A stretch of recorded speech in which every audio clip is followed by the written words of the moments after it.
Good morning.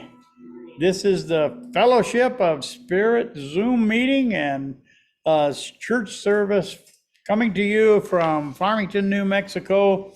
We're glad that you're here and hope that you have a great time today and that the information that you receive here will be useful in your life and will make the quality of your life much better. I'm sure that it is. It will be. Anyway, my name is Ron Holloway, and I'll be your moderator. Fred Brown will be playing our music today. I will be doing the spiritual reading, and our main message will be brought to you by Margaret Cheasebro, who is one of our favorite speakers. All of our speakers are favorite speakers, but she is especially favorite. And I need to acknowledge that I know that this past week that she had a birthday, so we want to congratulate Margaret on another year of life on this planet. And everyone is precious every day, but man, when you get those milestones, it's really a good thing, and we need to celebrate them. And I know that she did. So happy birthday, Margaret. Are there any announcements? Jerry had to run home, but anyway, I don't think there was any life-altering events that we needed to talk about before the meeting. So, okay. So, Brad, thank you, is going to play our prelude now. And it is, these are days. Composed by 10,000 Maniacs. Turn it this way. I will.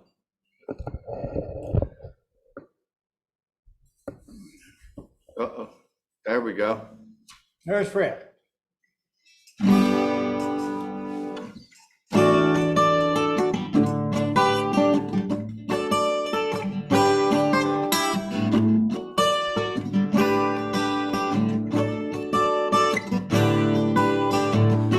These are days.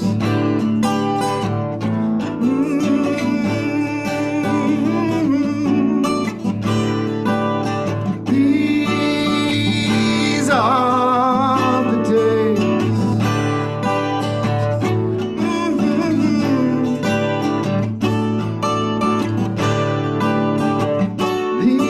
These are the days. You'll remember. Never before and never since. Promise. Will the whole world be as warm as this? And as you feel it, you'll know it's true. That you are blessed and lucky. It's true. That you are touched by something that'll grow and bloom in you.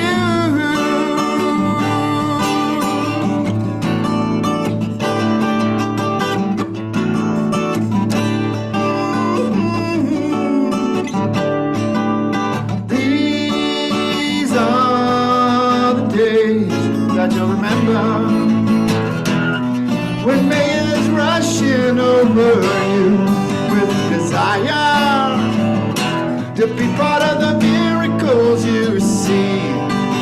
And every hour you know it's true that you are blessed and lucky. You know it's true that you are touched by something that'll grow and bloom in you. In you. 'Cause these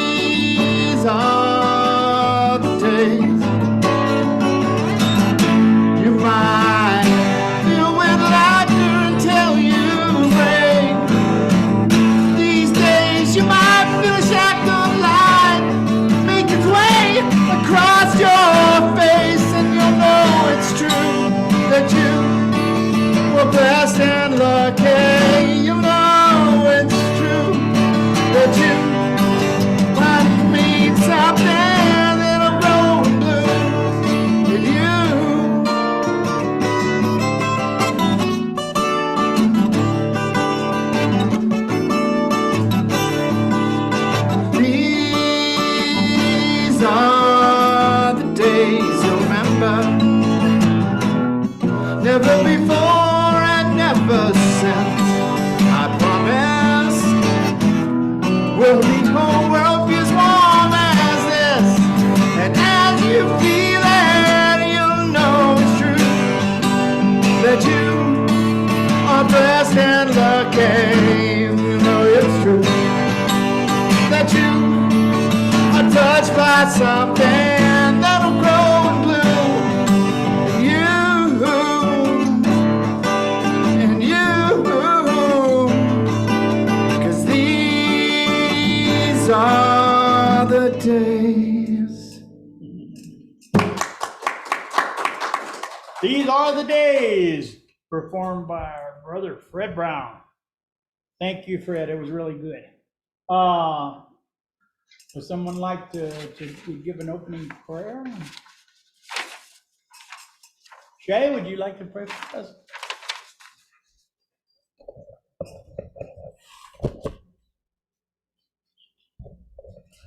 There you go. Okay, I don't often pray out loud. This is a good opportunity. Mother, thank you so much for this morning. Thank you for each one of us that can be here. I just ask for blessing on the service this morning and on Margaret when she speaks and Fred when he sings. And thank you for all the blessings that you give us. And blessed be. Perfect. Thank you. Thank you, Shay. All right. So now we're going to have a Van Morrison song, Brand New Day. Yeah. This came off one of his earlier albums.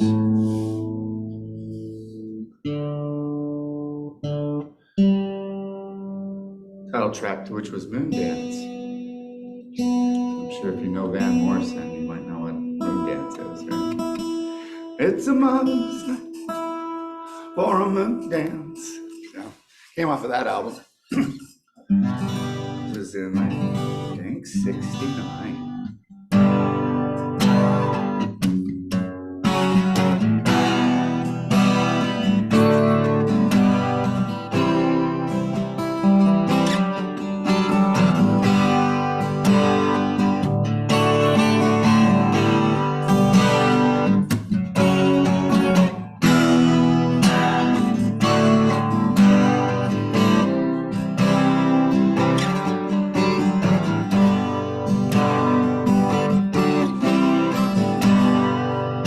Dark clouds roll away.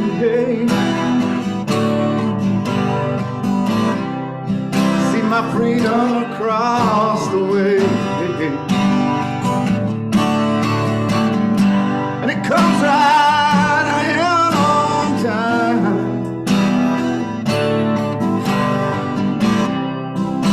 It shines so bright today.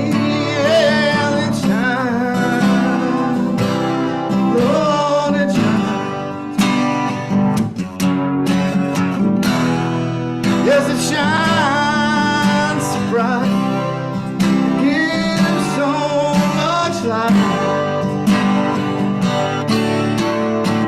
It makes me feel so free,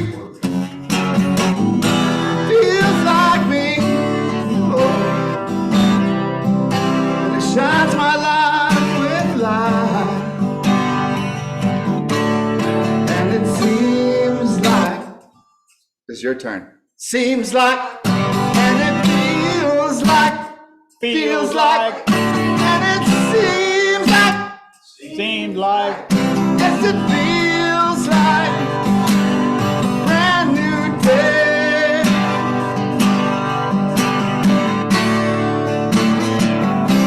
A brand new day.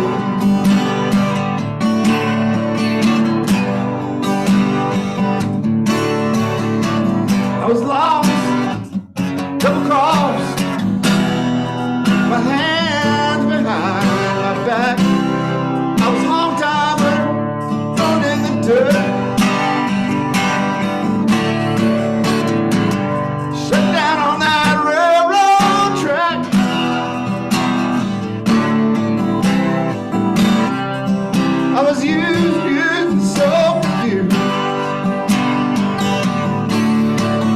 stood and I looked, my eyes got hooked on that bright and beautiful morning sun. And it seems like, and it seems like, yes, it feels like, yes, it seems like a brand new day, a brand new day. It's a brand new day, brand new day, brand new day, brand new day. Right. Thank you, Fred. You got it. Had I known this, I could have worn my leather pants. Those of you that remember Van Morrison understand that. All right. So now is the time for our statement of reflexive moment. So if you would follow along with me. Love produces a flow of energy that I now feel. I love others more than ever, and I feel privileged to be here. Love flows from one person to another as we create an atmosphere of holiness, and so it is.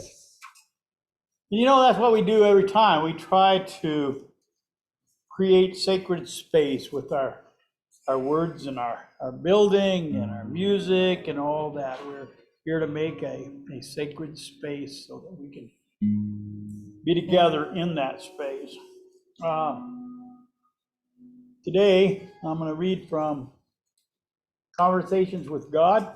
I just opened it up and saw something that I had marked here. I have no idea what it's going to say. It says, your ideas about right and wrong are just that, ideas. They are the thoughts from which form the shape and create the substance of who you are. There would be only one reason to change any of these, only one purpose in making an alteration if you are not happy with who you are. Only you can know if you are happy. Only you can say your life.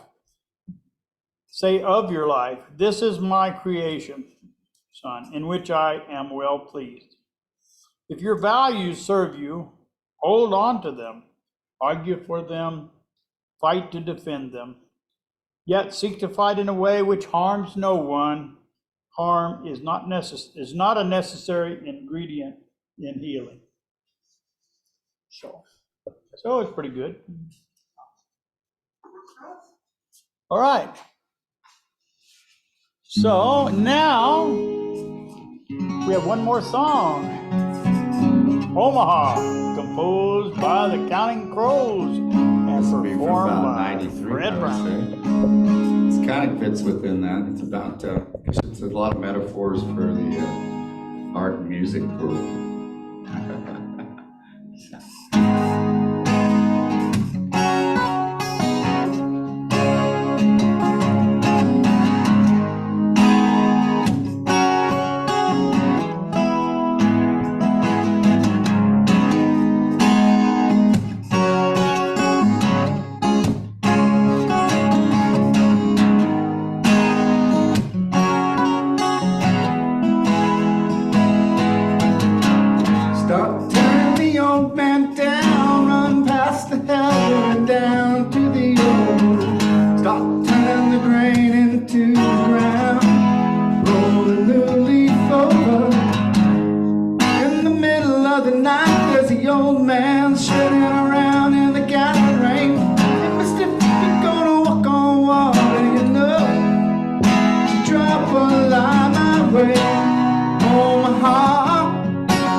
of the night, there's an old man turning his toes in a bucket of rain. Hey, mister, you don't wanna walk on water, no. You walk all over me, on my heart. Somewhere in the middle of America, right to the heart that matters, the heart that matters more. You better turn your ticket in, get your money back past the door. Oh,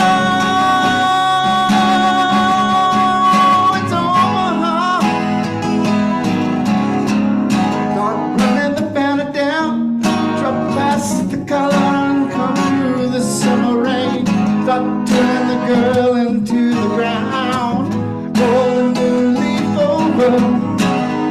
In the middle of the day, there's a young man rolling around in the earth and rain. Hey, mister, you don't wanna walk on water, you know.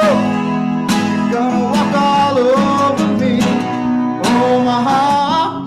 Yeah, somewhere in the middle of America, get right to the heart that matters. You know the heart that matters more. Think you better turn your ticket in, get your money back at the door, Omaha. Somewhere in the middle of America, get right to the heart that matters, the heart that matters more. Think you better turn your ticket in, get your money back at the door. Omaha, Sunday morning, I'm coming home again. Thank you, Fred. Thank you. All right. Margaret Cheasebro is one of our regular speakers here, and we always enjoy what she has to say. She always says it in such a way that we can remember it and use it immediately, whatever it is that she's wanting to express today. And it's always something good, something that is unifying, and something that is pertinent. And so let us welcome Margaret Cheasebro.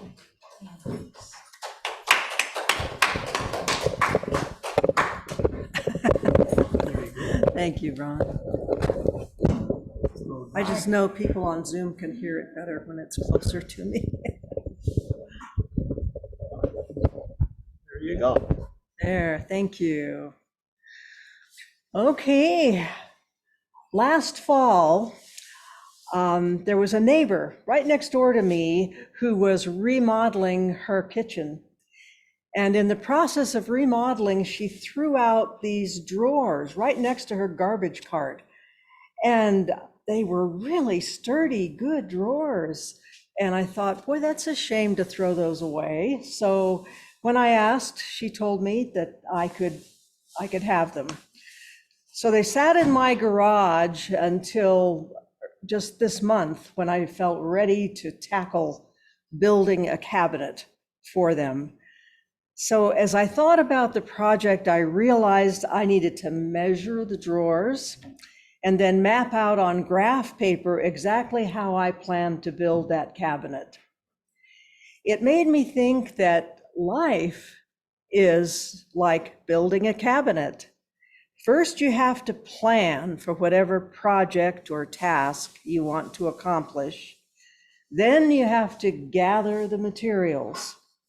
And that's followed by actually building the cabinet. Once it's complete, it's time to recognize that no matter how many mistakes you've made building the cabinet, that doesn't change who you are. You are still perfect in God's sight. So the first step, making a plan, took a while. After taking careful measurements of all 7 drawers, which were 3 different sizes, I used graph paper to draw up a plan for the cabinet with every square on that graph paper representing 1 inch. And from that plan, I figured out exactly what boards I needed to buy and what kind of screws to use and all of those details. So part of planning is deciding where you're going to put the finished product. There's no point in planning for it if you don't have a place to put it. It's kind of like building a house. You can't build it if you don't have a good piece of property to put it on. There's a parable in Matthew 7:24 about deciding where to build a house and what kind of foundation on which to build it. There's a song about it that I remember singing in Sunday school and in church camps. Maybe you sang it too. The words go like this: "The wise man built his house upon a rock. The wise man built his house upon a rock. The wise man built his house upon a rock, and the rains came tumbling down." I even remember the motions. The rains came down and the floods came up. The rains came down and the floods came up. The rains came down and the floods came up, and the house on the rock stood firm. Then the second verse is about a foolish man who built his house on the sand. And when the rains and floods came, the house on the sand came crashing down. Yeah, that's right. Shay remembers the emotions too. So when we decide to build something, it's an important part of planning. And where we decide to put it is really important. It can make the difference between the success or failure of the project. My finished project sits in my garage in a space that seems made for it. It fills a need and it has a positive purpose.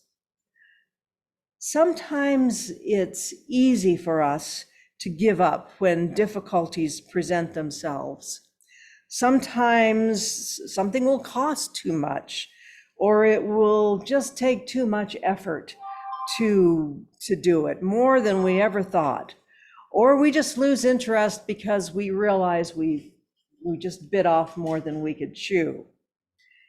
If we take enough time in the planning process, we can anticipate those potential problems and figure out how to deal with them.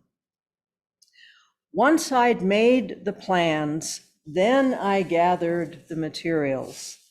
I'd heard that lumber was a lot more expensive now than it used to be, and boy, I found that out when I saw the prices on boards in the hardware store.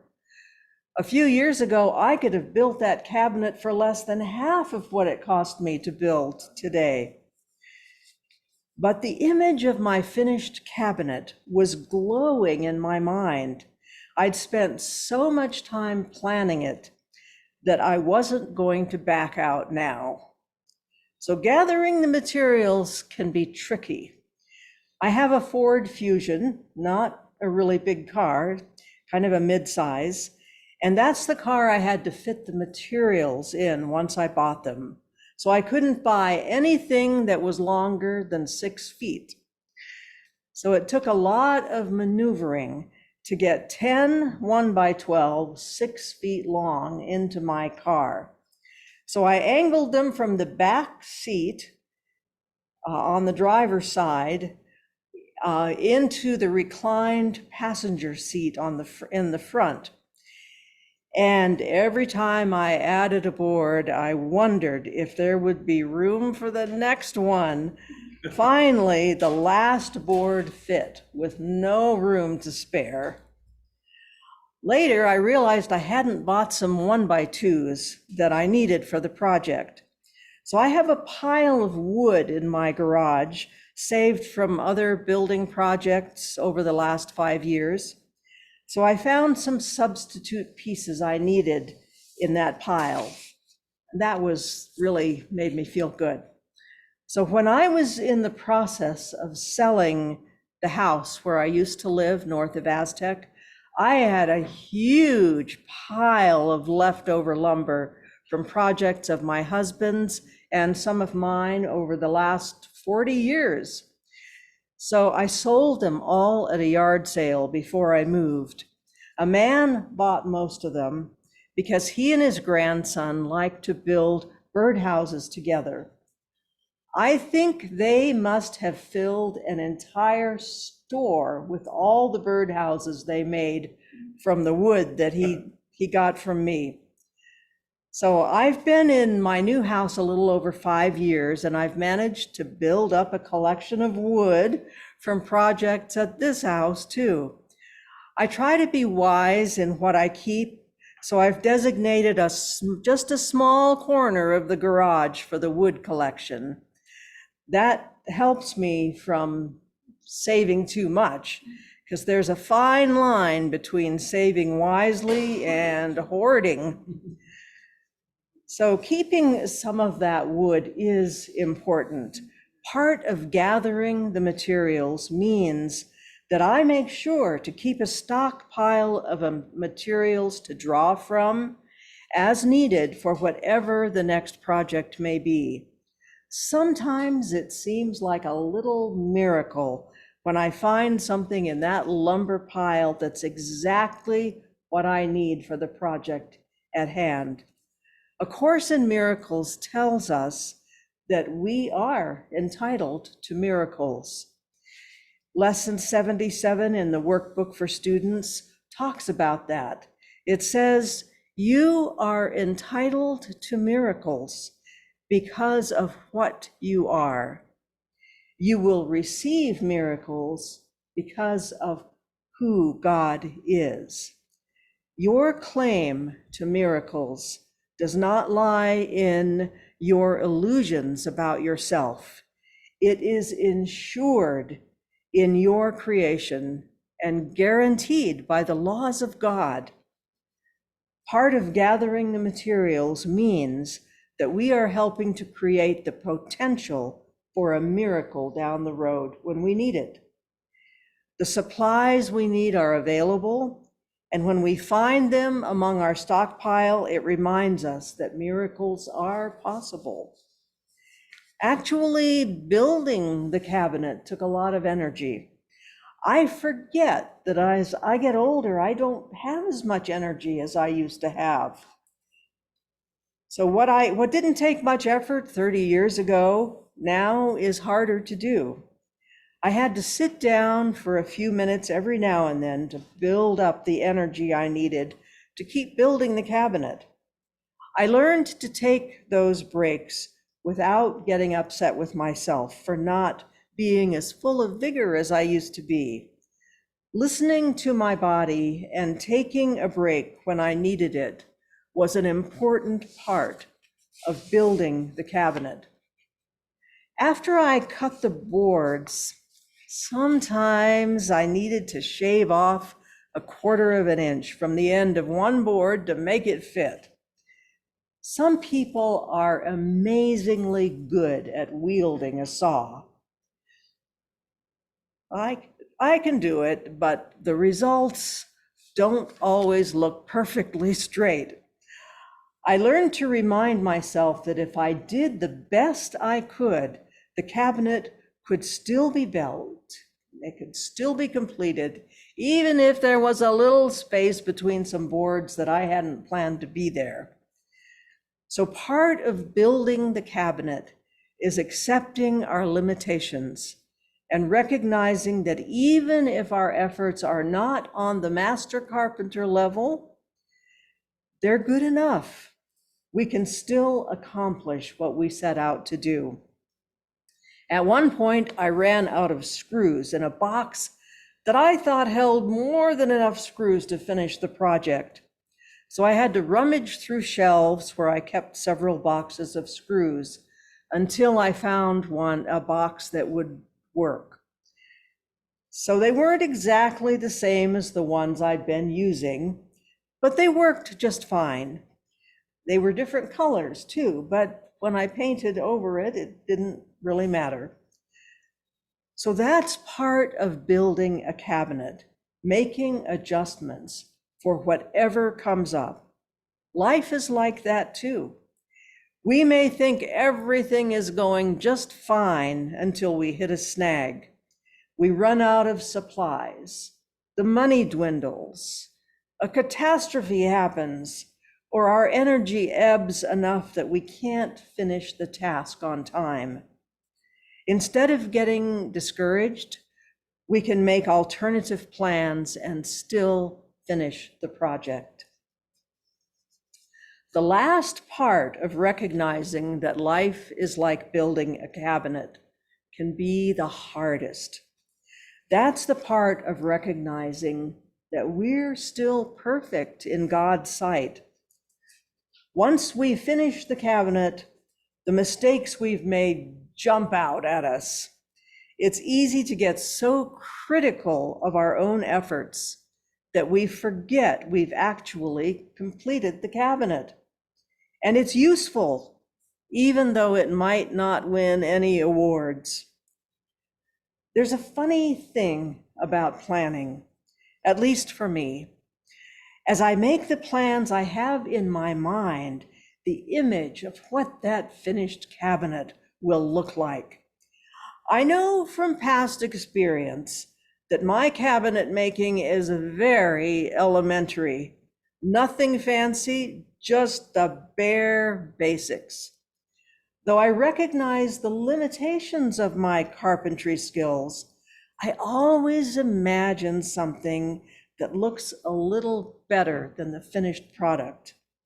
And I always have to remind myself that even though it doesn't perfectly fit the picture in my mind, it fills the need for which I built it.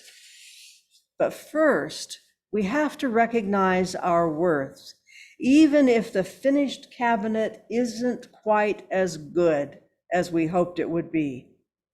There's a passage in the text of A Course in Miracles that helps me recognize that my worth is not measured by how well my finished cabinet turns out. It's in chapter 4 on page 54. Your worth is not established by teaching or learning. Your worth is established by God. As long as you dispute this, everything you do will be fearful, particularly any situation that lends itself to the belief in superiority or inferiority. Nothing you do or think or wish or make is necessary to establish your worth. God sees us as perfect, as forever loved, as limitless as our Creator, God. If our plans include that understanding, then we can be satisfied with the cabinet we actually build. Even if we know where all the mistakes are, even if we had to use slightly different screws to finish the project, even if our sawing skills weren't as masterful as someone else's, nothing we do or think or wish or make is necessary to establish our worth. That's such an amazing statement. I think I might tape it to inside one of those drawers in my cabinet. It's the thought I leave with you today. God sees you as perfect, and He loves you forever. You are as limitless as your Creator. Nothing you do or think or wish or make is necessary to establish your worth. You are already perfect in God's sight. Thank you. Margaret. Oh, that's right. I need to stay. Hold on. Yeah. Okay, does anyone have anything you'd like to share with Margaret or ask her? Margaret, you put such care and caring into your talks. It's just amazing. It touches my heart. And you've Oh. got such a beautiful message there. Thank you so much for bringing it. Thank you, Steve.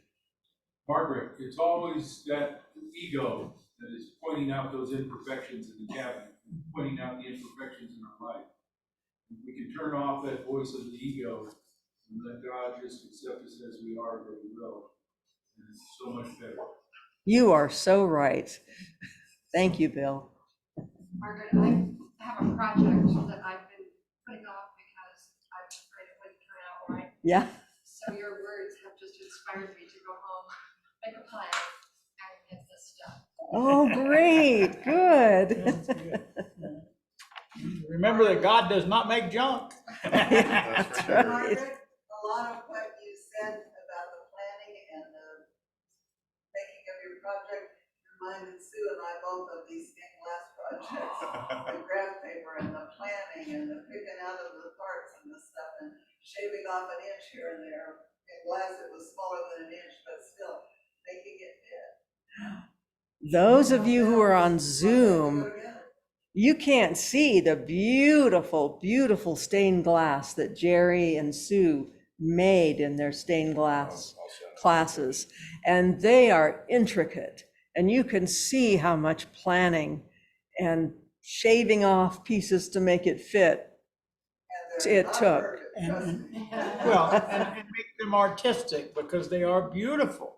They- They're not only useful, but they are also beautiful. They are. Okay, well, thank you, Margaret. Okay, thank You didn't you. know you were a dumpster diver. I'm sorry, I didn't hear that one. He said we didn't know that you were a dumpster diver. Oh, There you go.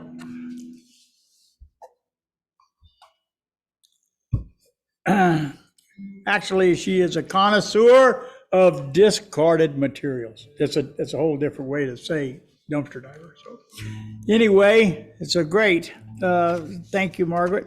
Brother Fred has another song for us, and this is another Van Morrison song. These are the days.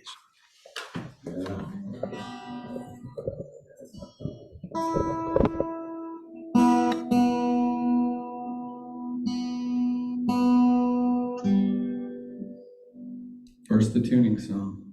There it is. This is from the album Avalon Sunset, 1989.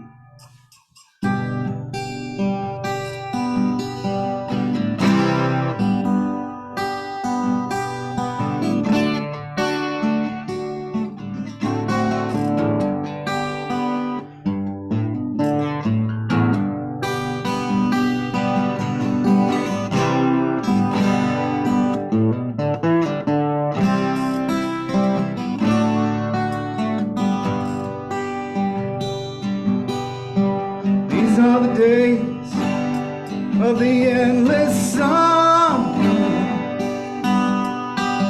These are the days, the time is now. There is no past, there's only future. There's only here, there's only now. Oh, your smiling face, your gracious presence, the fires of spring are kindling bright. Oh, the radiant heart, the song of glory, crying freedom in the night. These are the days by the sparkling river. It's timely grace and our treasured find. This is the love of the one magician. Turn the water into wine.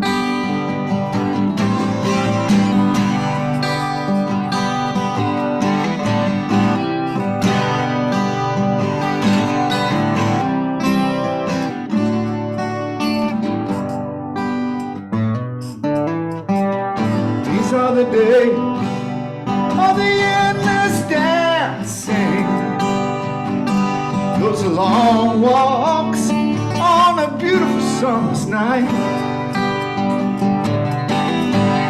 These are the days of the true romancing, when I'm holding you oh, so tight.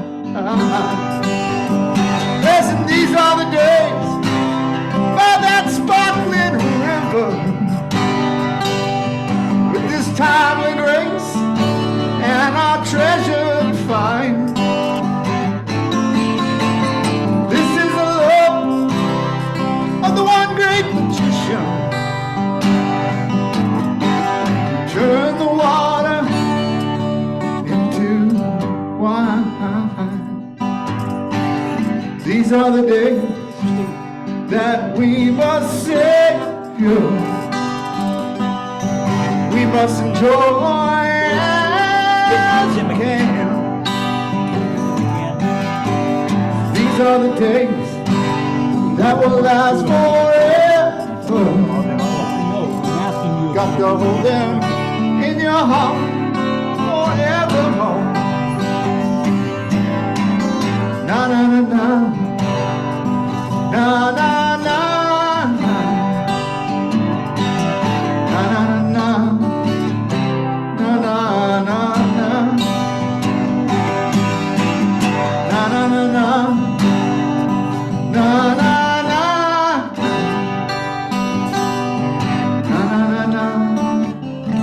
na na na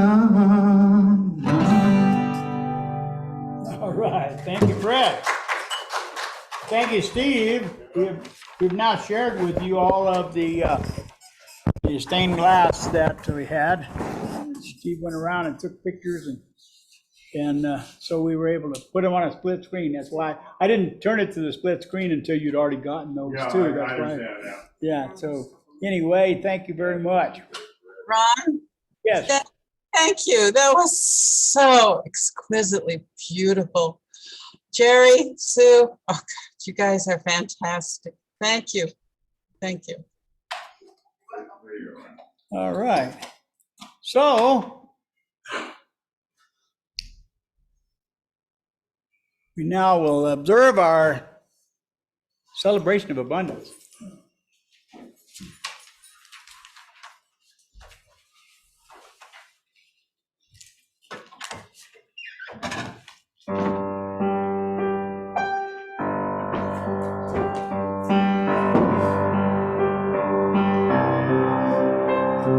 Okay, so repeat after me. Put it over your heart that which you wish to contribute. Divine love flowing through me blesses and multiplies all that I give, and all that I receive through infinity. I am prosperous. If you're on Zoom and you wish to contribute, you can send it to 2000 and what is our address, Jerry? 2009 East 13th, Farmington, New Mexico 87401. Thank you, and thank you, Fred. We will be having a board meeting right after this meeting, so if you're a board member, please hang around. If you're on Zoom, you can still attend. I'd like to remind everyone about our extra classes that we have on Wednesday evening. We have at 6 o'clock, we have Course in Miracles, which is led by Susan Barnes-Smith. We have Power of Eight meeting on Thursday evening at 6:30, led by Margaret Cheasebro, where we pray for anyone who is in need. And then our Sunday morning book study, which is right now we're studying the Hidden Mysteries, anyway, it's a book we've been reading, and it's always good, interesting, and always spiritual in nature. Over the years, we've read lots and lots of different books, and so that's what we do. If you want to be a presenter and you would like to have a message that you would like to contribute, if you're on Zoom, if you're here in Farmington, we encourage you to come down to the sanctuary and be able to speak here.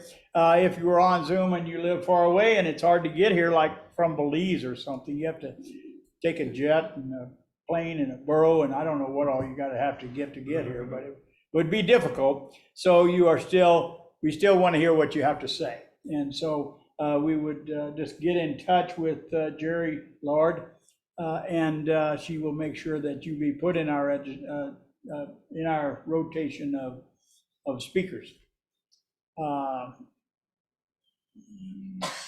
Okay, is there anything else? Yeah, Ron, Yes. I just wanted to say that Elora is practicing a dance to present for the fellowship. I think it's on September 18th. So in 2 months. Oh. So she's preparing to do a presentation for the church. Oh, that's good. She has performed for us before, and each one was a delight. We're looking forward to having her present for us. Thank you, Laura. We love you, sweetie. Oh, you want to do the closing prayer? Okay, so Bill Clark is going to do our closing prayer.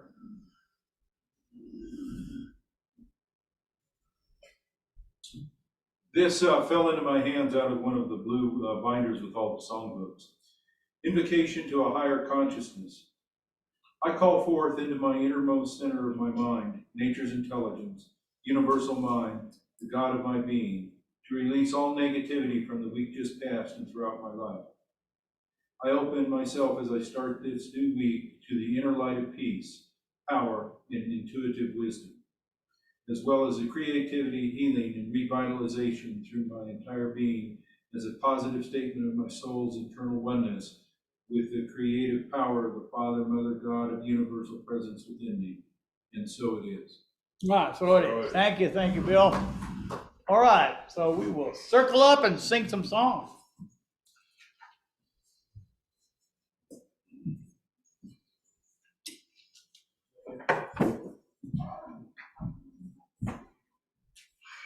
Are you gonna put yours up here? Or no? There. Oh, you got it? All right, there we go. Hey, there's our people.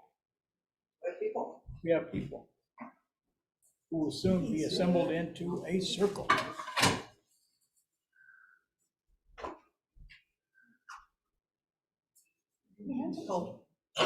Because I have a warm heart.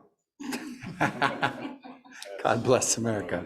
1, 2, 3. God bless America, land that I love. Stand beside her and guide her through the night with the light from above. From the mountains to the prairies, to the oceans white with foam. God bless America, my home, sweet home. God bless America, my home, sweet home. Weave us together. Weave us together in unity and love. Weave us together. Weave us together in unity and yes, there is peace on earth, and yes, it begins with me. Yes, there is peace on earth, a peace that was meant to be. With God as our power, family all are we. So let us walk with each other in in perfect harmony. 'Cause yes, peace begins with me, and this is the moment now. With every breath I take, let this be my joyous vow. To take each moment and live each moment in peace eternally. Yes, there is peace on earth, and yes, it begins with me. And may God bless you and keep you until we meet again. Yes, sir. And you as well. Amen. All right. Thank you very much. Wonderful week. Too.